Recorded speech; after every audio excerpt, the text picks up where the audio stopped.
We love growing Dunn peas as a microgreen. A lot of times I'll start several trays at one time. We'll show you today how to do that and maybe a couple of things what not to do. So I've got my bricks on top of my stack. Now I've got 2 here started, but you can put as many as 3 or 4, heck, maybe 5 in there. My bricks add the weight on my top tray. And I've got my bricks sitting on a solid tray.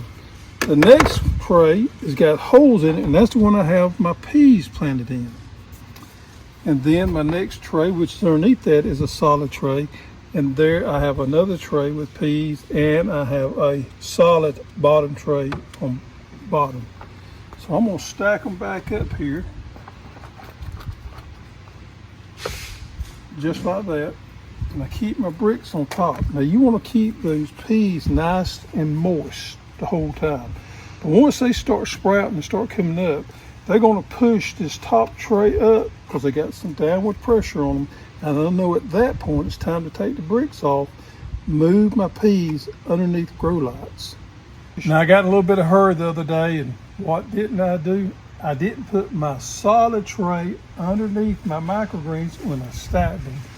So I put my microgreen tray that I had planted with holes in it directly on top of another tray. And what happened? The roots grew into that bottom tray. So it looks kind of weird, I know, but I'm gonna be able to harvest this top tray, and it's just about ready for harvest, probably this afternoon or in the morning. But I'm not gonna be able to use that bottom tray. It's pretty much just a waste. And you know, I should have known better, but I just got in a hurry and didn't do it. That's the reason it's always important to use a solid tray underneath there, especially when you're stacking, is to keep those roots confined and keep it from going on down. If I had had that solid tray underneath there, they would have easily unstacked, and I would have had 2 nice trays of peas growing. But now I've only got 1. Now these Dunn microgreens are one of our favorites. They're absolutely delicious. We like to stir fry them down, put them in our eggs. You can use them pretty much in any kind of dish. They kind of taste like spinach, is the best way I can describe it. Also, they make a wonderful salad by themselves, or you can mix them in with your lettuces. We eat them a lot of times just right by themselves as the only green in the salad.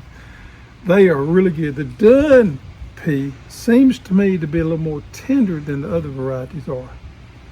And we keep us a tray growing, and after we cut them and wash them, put them in our salad spinner, they'll last a couple weeks in the refrigerator. So if I grow out a tray every week, it's pretty much a constant supply we have of fresh microgreens at our disposal anytime.